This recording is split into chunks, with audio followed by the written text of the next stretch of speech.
Luke 12, parable of the rich fool. We all have read this one, I don't know how many times, and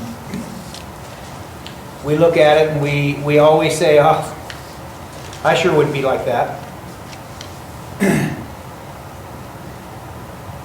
But really, are we truly honest about that? Because there is so much stuff that goes on in our life nowadays that how easy would it be to be drawn away by something simple as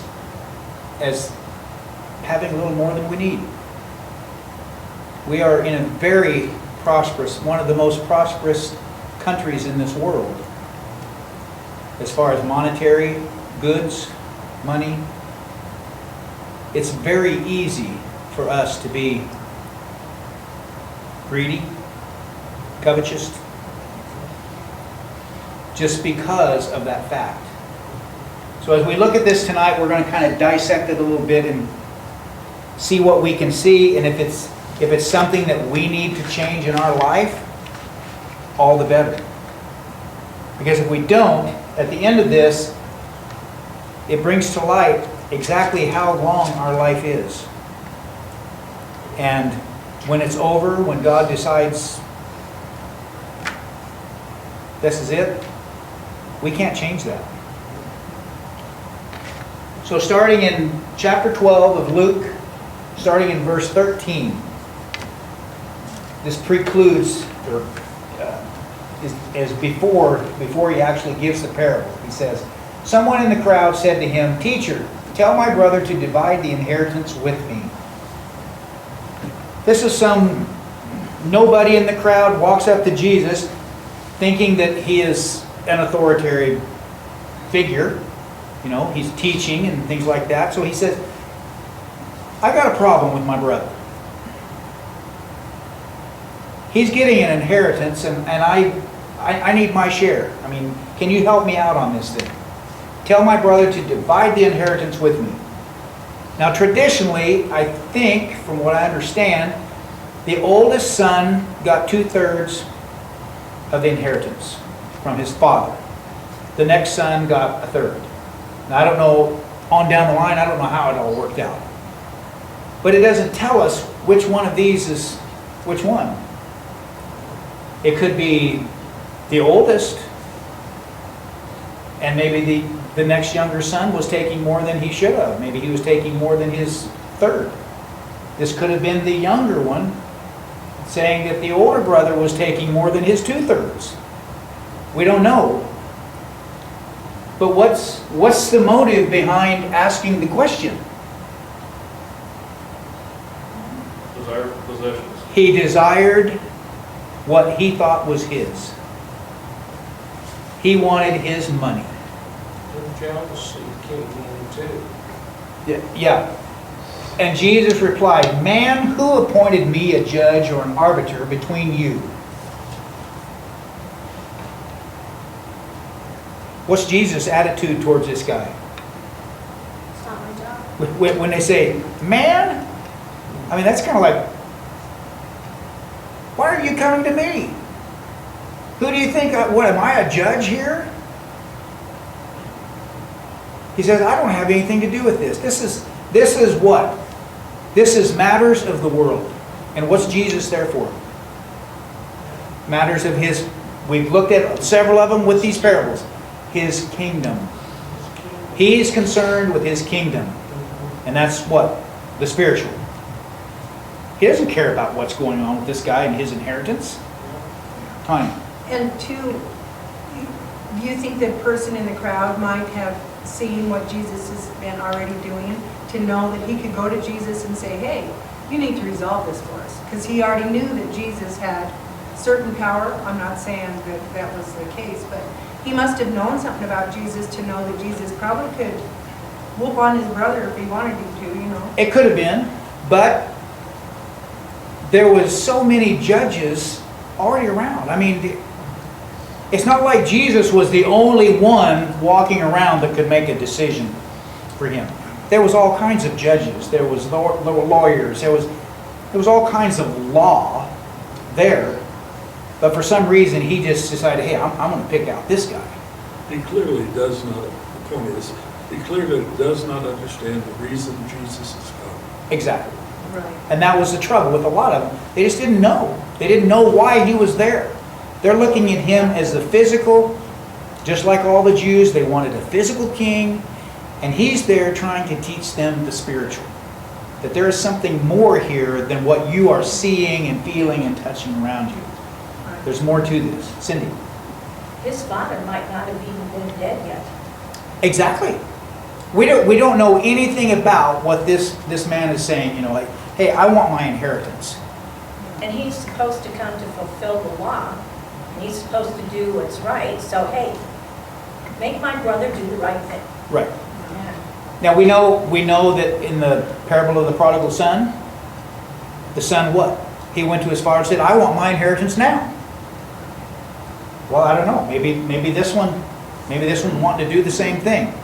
I want mine, or if maybe his brother asked for his early, and he's saying, well, if his brother got it, I want mine. We just don't really know. But the main thing is the fact that he's asking the wrong person here. Jesus said, I'm not here to judge this.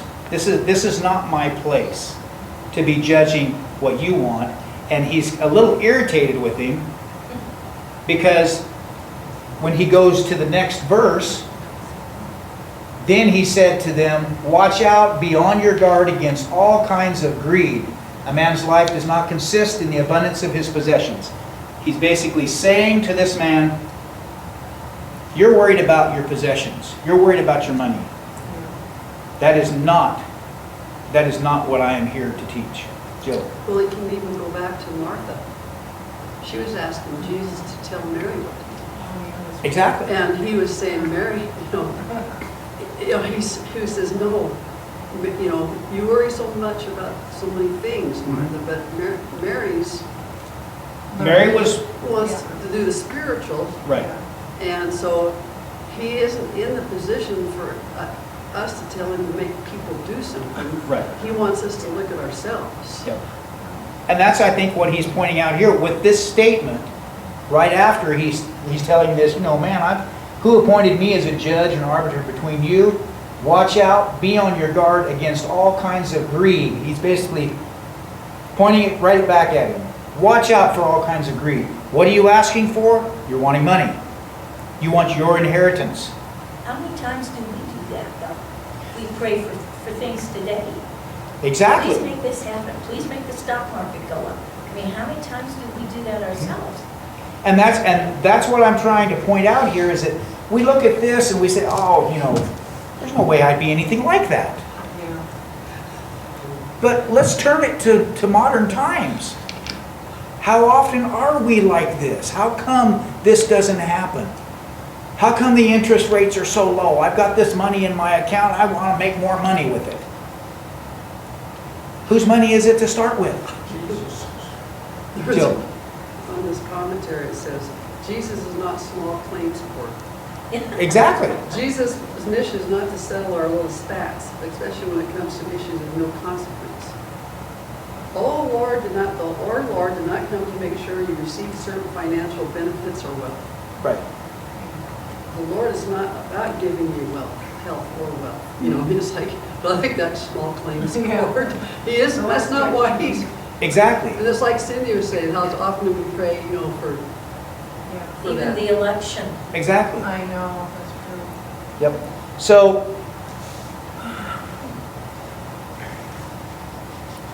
he's worried about his inheritance. He sees Jesus as a powerful religious leader, and he thought, well, he's going to be able to solve this. He's just going to crack the whip. He's going to make my brother give up his portion or whatever it is so that I am better off. And Jesus basically tells him, no, I'm not here to make that judgment call. The thing is, And then he tells him, basically, watch out. Take heed.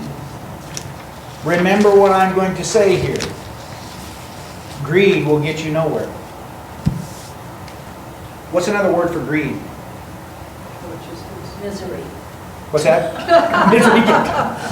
Covetousness would be kind of along with that. I mean, we look at that and we think, oh man, I wish I had that. How many of us ever do that? Never. You see a nice, shiny, new vehicle go down the road and you think, man, I wish I had that.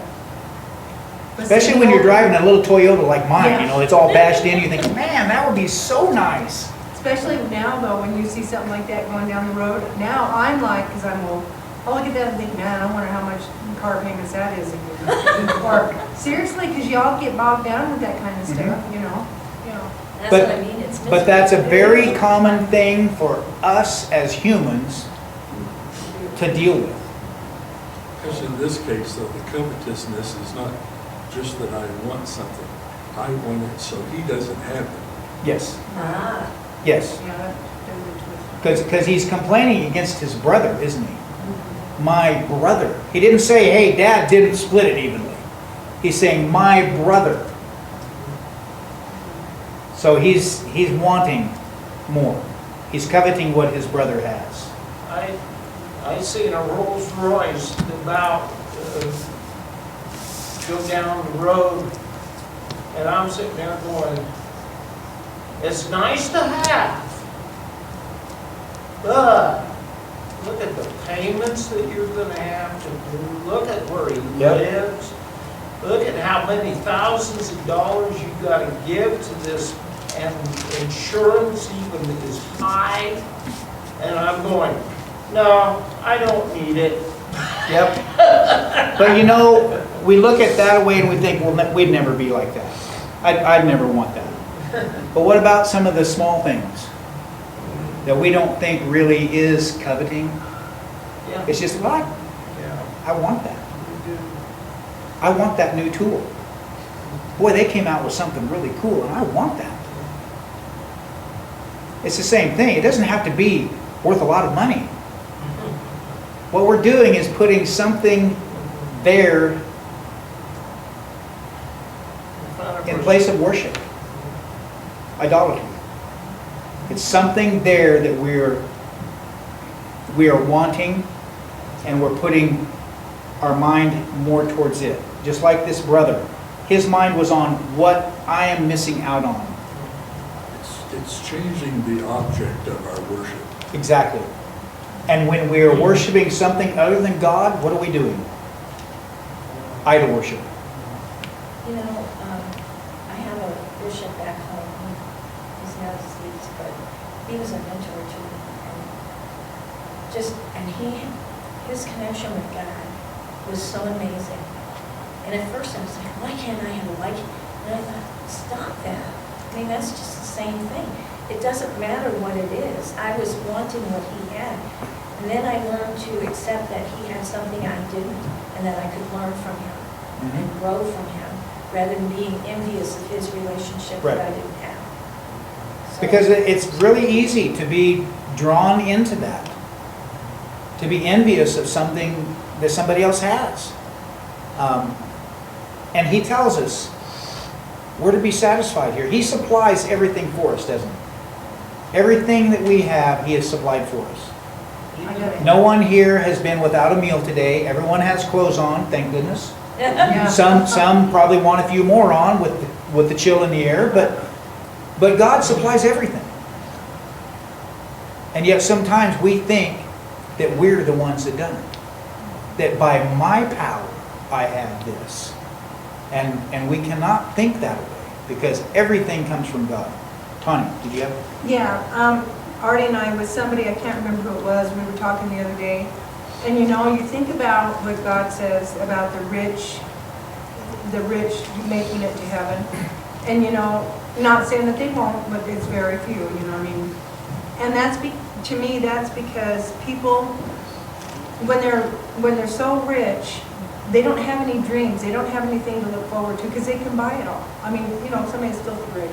They see this jet, you know, and they can go out and buy a $300 million jet, it doesn't matter. So they don't have anything but to take the people that, like us, pagans, I guess, or something, they play with us in our minds. They twist things and do things. Instead of God working with them, their power is to try to take over us because they don't have anything. They don't have any kind of, like when you do your saddle and you have a show and you are so excited about getting it done and taking it, that's all about what you could do. These guys can buy everything they want. So Yeah. what do they have left except to mess with our lives? And you know, really, that is huge because you start thinking about it, you know? Right. Yeah, people just are crazy that way. I just wanted to say one more thing. Uh-huh. There's a book called The Great Divorce, and it's by C.S. Lewis. And it's about people who go to heaven. And one guy did not want to give up having the discussion about whether or not there was a God. He said, well, I know he's there, but isn't it fun to argue about it? And it's like, and then you think, well, I would give that up to go to heaven. But what would be a struggle for you to give up? Because you have to give up everything. Mhm. Your fame, your fortune, your anger towards someone, your lack of forgiveness towards someone. What are you hanging on to that's part of this world? Right. And 'Cause he we wants us- all have it. He wants us to give up everything, doesn't he? We are to totally submit and humble ourselves before him. If we are, as Cindy said, if we're hanging on to just one thing, is that one thing going to be enough to keep us from going to heaven? If we possess it, it could, very easily. And it could just be one simple thing. What are we willing to give up here? Everything? Or do we still want to hang on to a few things? Now, I'll have to admit, when I was younger, I wasn't thinking of heaven that much. I was thinking of all the things that I could do here. It was a great place, things that I could enjoy. But as I'm getting older and my body is breaking down, I'm thinking, boy, heaven is going to be a great place. Because I think of our daughter Jeannie. She wasn't able to enjoy a lot of the things that we would be able to run in the backyard, to go swimming. She wasn't able to do that physically. But I know now that she's enjoying everything that she possibly could. Because she's whole, she's complete. We are like that. We are not whole and complete until we are in heaven with Jesus. We are flawed. We are not complete. We are not perfect. We're still going to have those things hanging on to us. Like leeches. You go swimming in the pond and you have a leech or two on you. They're hanging on. And we don't need to be taking any more of those with us than we can. We have to. And that's the thing. We can very easily get caught up in something that we don't think is that big of a deal. But it could keep us from going to heaven. Because if we hang on to it hard enough, it's going to keep us here. And we can't have that. In Colossians 3, a couple of verses there, 5 and 6, says, "Put to death, therefore, whatever belongs to your earthly nature." We're all going to have an earthly nature, right? We all have it. Put to death whatever belongs to your earthly nature: sexual immorality, impurity, lust, evil desires, and greed, which is what? Idolatry. Because of these, the wrath of God is coming. Did we have any of those? We need to watch out, because we can't have those things. That's the reason that the wrath of God is coming. Covetousness. Let's turn over to Ephesians 5.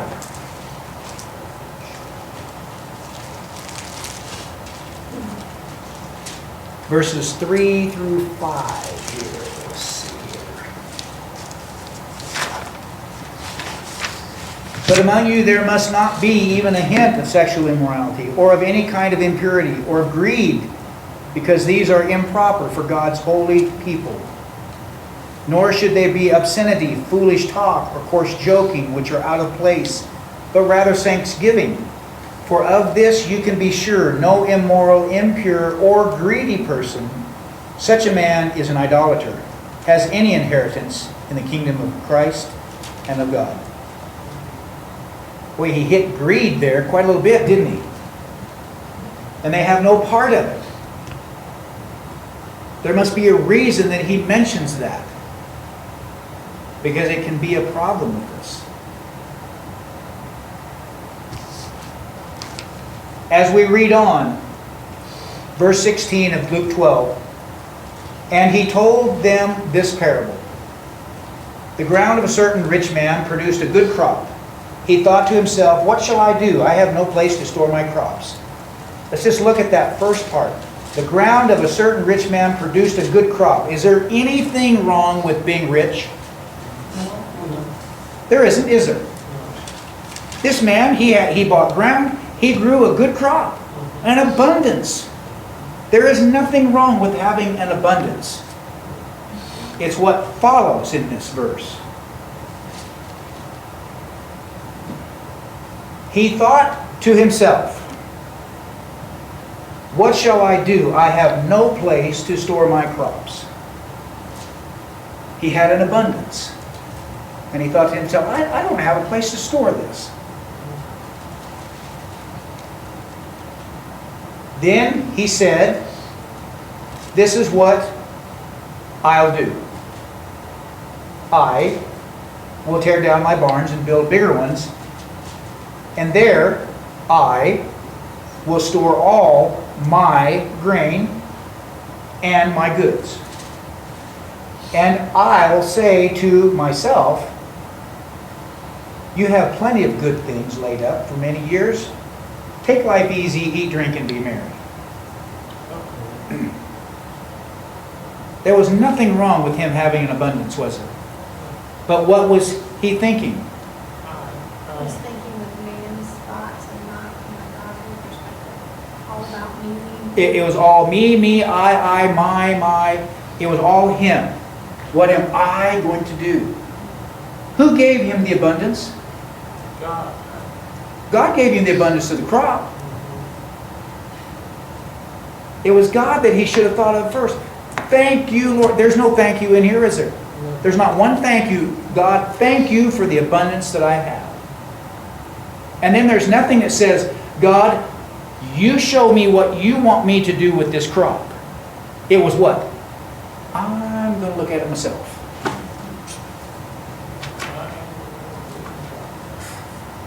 It would have been very easy to distribute that among the people that needed it.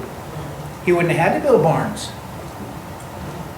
Paul and Joe. I think that's really the point. He's so focused on I and my, he can't see anybody else. Mm-hmm. In today's language, we might compare him to the super rich, the ones they call the 1%ers. Mm-hmm. And what are they trying to do? Figure out somewhere to, hang on. Exactly. Somewhere to hang on. And he thinks, yeah, okay, I'll eat, drink, and be merry. Gives no thought to make anyone else merry. Exactly. It's always me. It's me, mine. He doesn't acknowledge where it came from. He thinks that he done it because he hasn't included anybody but himself in this whole process of a decision. Jill. Well, he's making all this preparation for building these bigger buildings, right? Yep. He's not making any preparation for his soul. Right. He's consumed by what he has to do to maintain his stuff. Mm-hmm. So if you think about the time, I think that's the one thing we're saying business is it keeps us so busy. Exactly. If we are busy, our mind and our focus is basically on how are me, going to get all this done. Instead of saying, God, you have a certain amount that you want done today by me. Show me what you want done, and I will do it. But we're focusing on what we need to get done today for us. Cindy. And I think you're right about, he just forgot all about his blessings. Exactly. And that he's so fortunate and God has blessed him, and God has blessed him with this, and he needs to share it.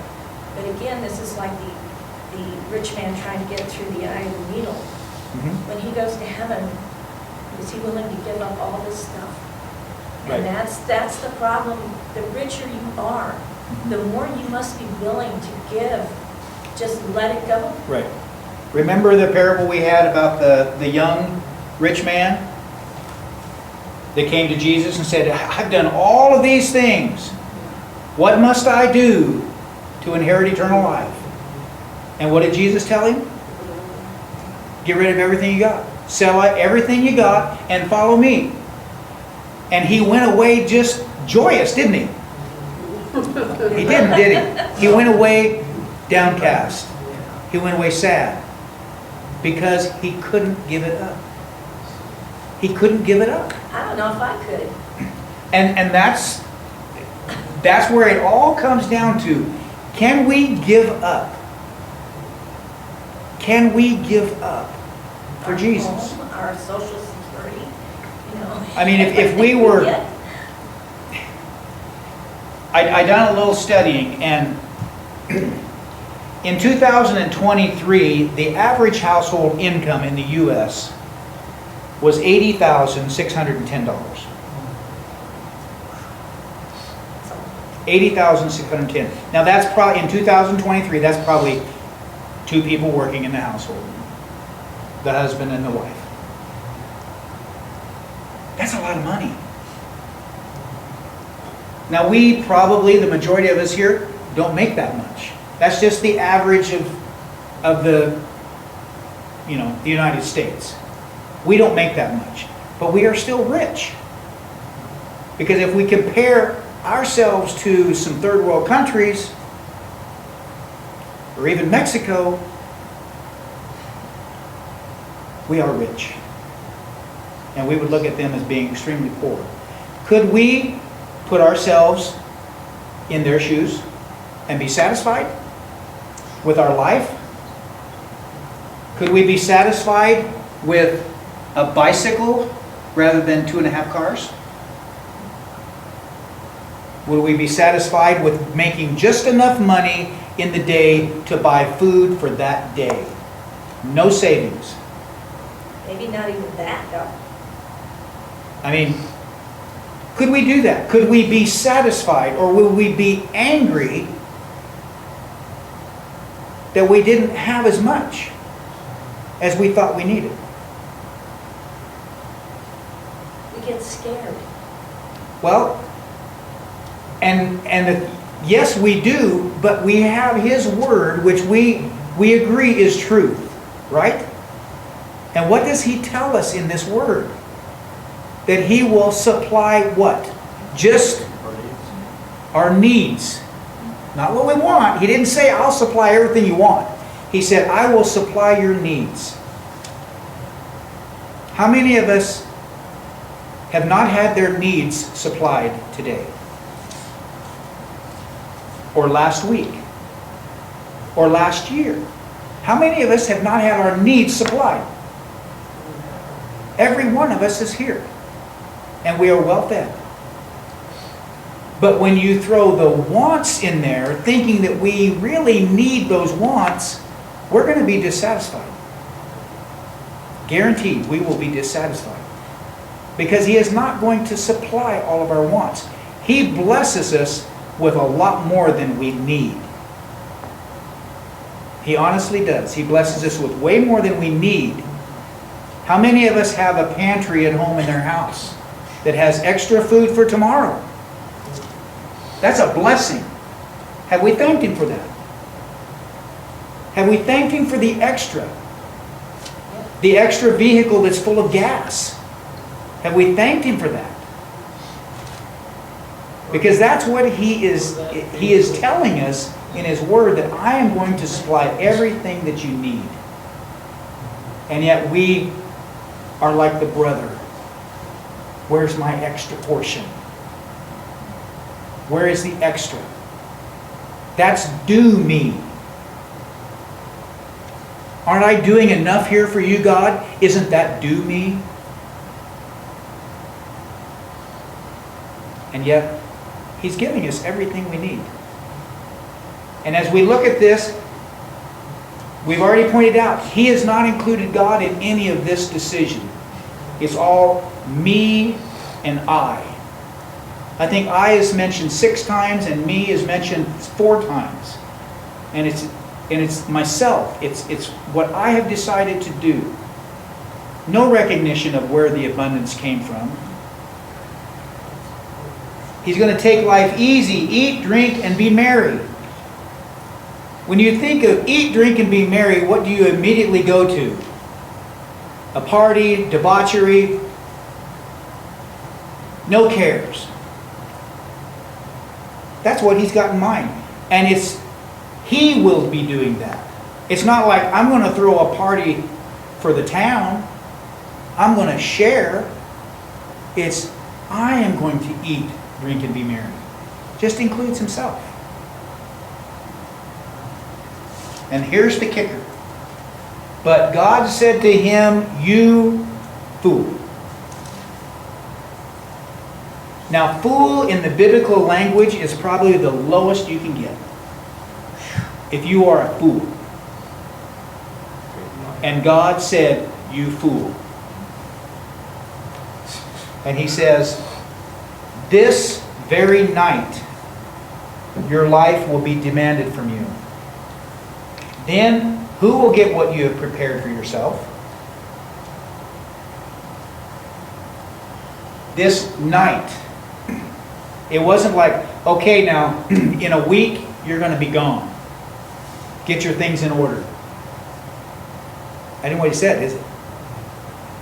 After he's made all of these preparations and put all this away and stored away, I want to eat, drink, and be merry this night. He's not even going to get to enjoy the first night. This night, his life will be demanded of him.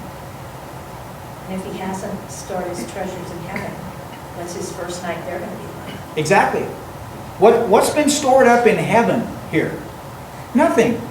It's all been stored in the barns on earth. And now he's going to be called to an account. You're going to give an account now. I'm going to demand your life. Paul. This translation, which happens to be ESV, includes in verse 20 the word prepared. It says, "Fool, this night your soul is required of you and the things you have prepared." Oh.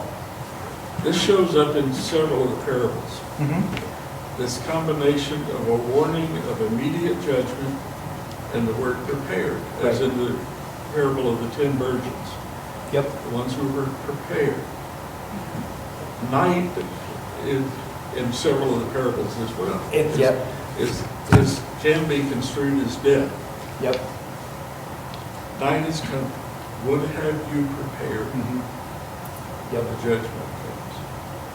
And I mean, we don't know what else this man had going for him, but we know basically right before his life is required of him what his decisions were, and they were basically concerning himself and what he was going to do with his abundance. Here.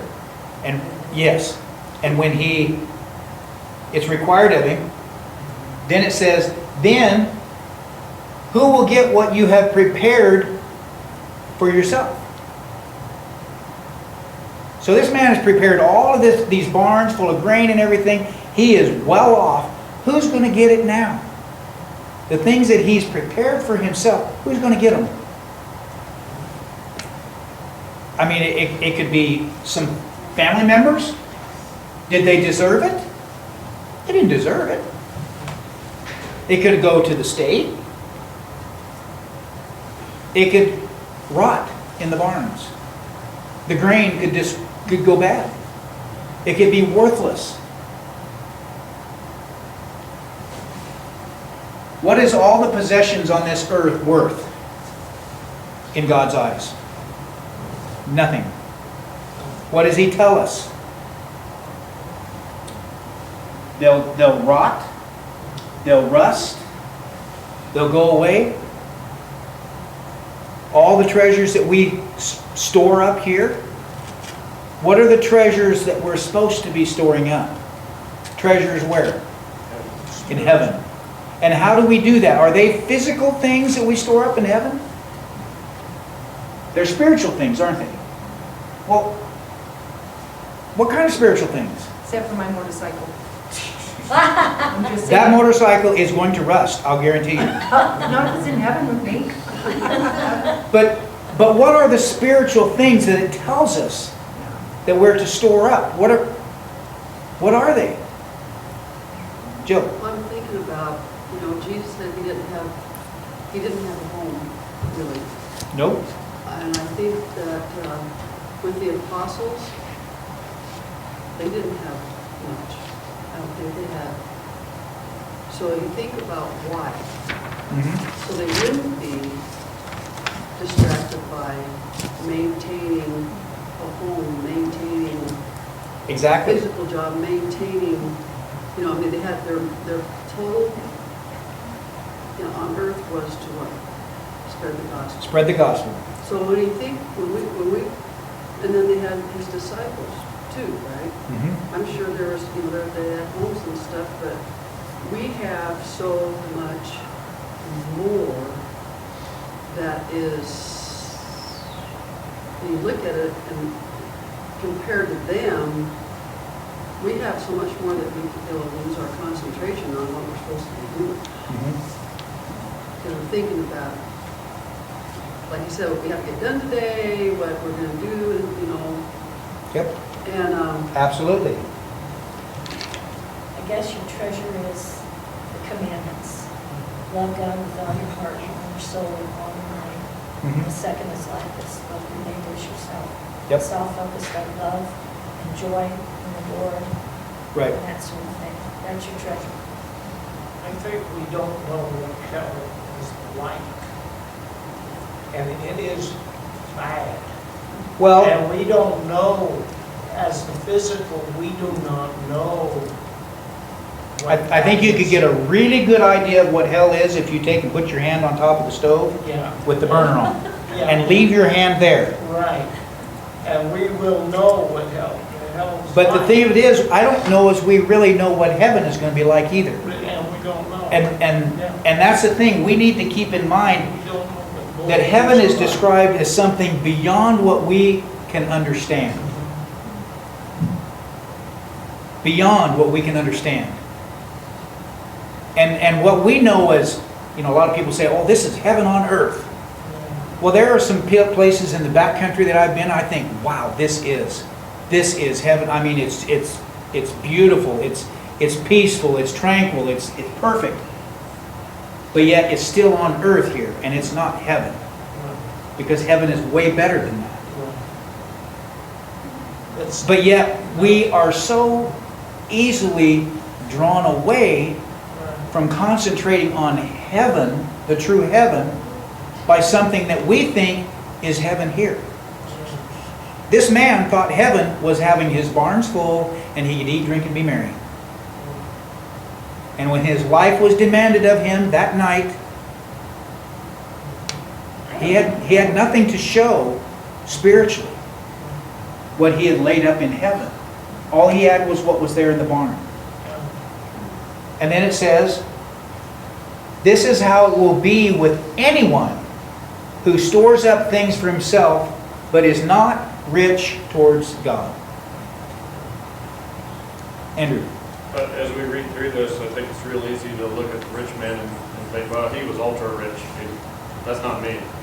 But that's not the comparison he makes in this last verse. Anyone that saves anything up for themselves, and that's every one of us in this room, Yep. has something saved up for ourselves, even if we're not Elon Musk rich. Exactly. We are rich. We Every are. one of us in this room is rich compared to the world. Yep. But even if we just save something up for ourselves, but we haven't made sure we have a home in heaven, we're going to find ourselves in the exact same position with this rich fool. I know it's not a popular belief to say, why are we worrying about retirement and how much money we have and what we're going to live on? That's not a popular thing today, is it? I mean, everybody has to have a 401k, and you have to have a pension coming, and you have to put in so many years of work to get all of this stuff, and then you got to pinch your pennies, and you got to make sure you do all this and that and the other. Did they have that in biblical times? Now, there was people that done that. There was people that saved up for their retirement. But as Jill pointed out, the disciples, did they have retirement? Did they live as Jesus did from day to day? They do. Not a place to lay his head? Not a home?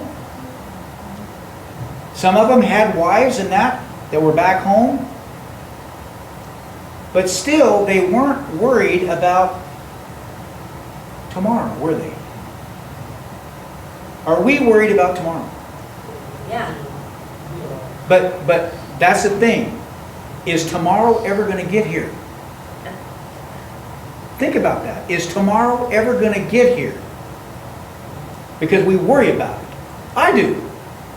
I have to admit, I worry about tomorrow. What I'm going to be doing tomorrow. I've got it planned out. But what if he says, your life is going to be demanded of you tonight? My life tonight. What about the plans for tomorrow?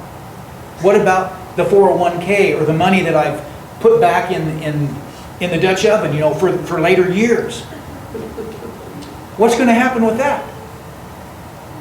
That's exactly what he's saying right here. If my life was demanded of me tonight, what's going to happen with that? Yeah, it'll help Jill out for a while.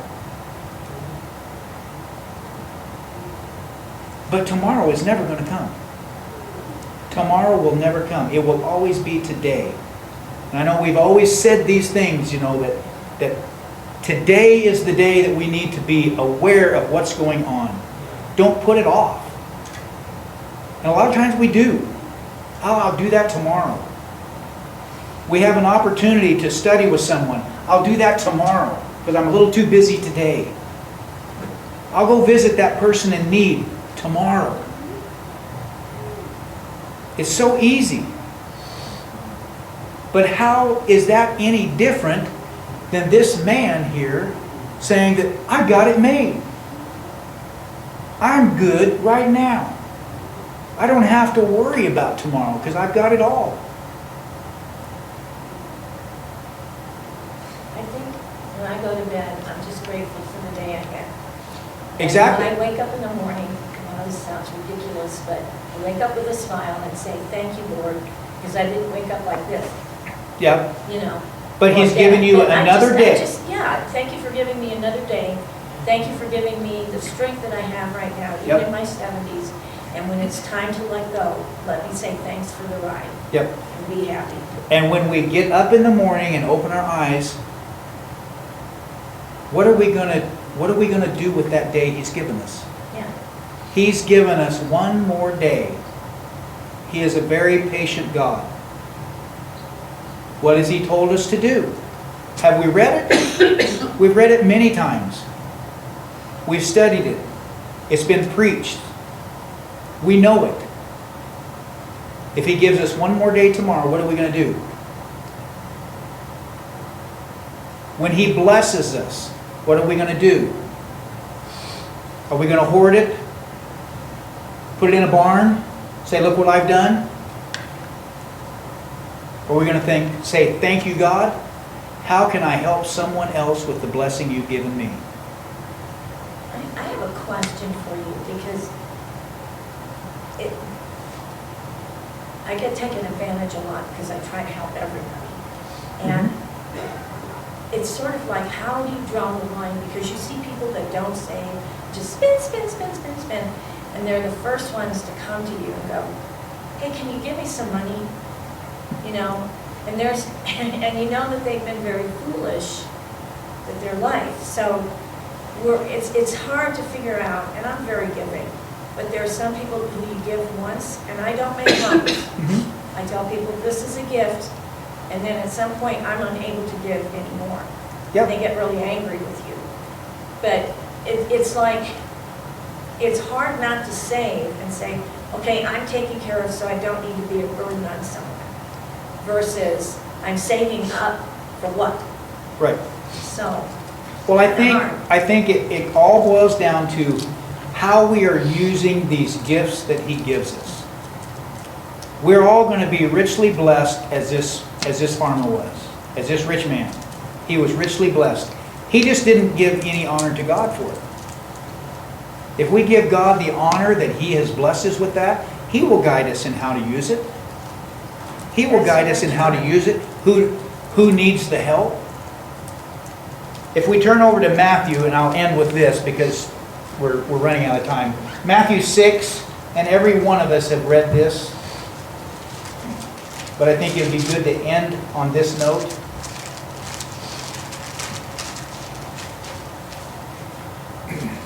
Matthew 6, 19 through 23, through 21. Treasures in heaven. Do not store up for yourselves treasures on earth where moth and rust destroy and where thieves break in and steal. But store up for yourselves treasures in heaven where moth and rust do not destroy and where thieves do not break in and steal. For where your treasure is, there your heart will be also. So we have to look at ourselves. Where is our treasure? What do we treasure the most? Do we treasure a life with Christ? A life in heaven? With God? Or do we treasure our possessions? Our income? Our status? Our prestige?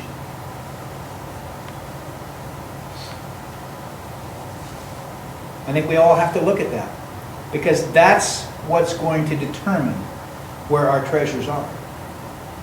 And it tells us, I'm sorry, the Harley's not going, Tony. It's not going. But that's how often, though, do we think of those things being so precious here to us? The home that Jill and I built is very precious to me. I would hate to lose it. But would I want to hold on to that and miss heaven? Would I want to hold on to that and miss heaven? Thinking that was so precious?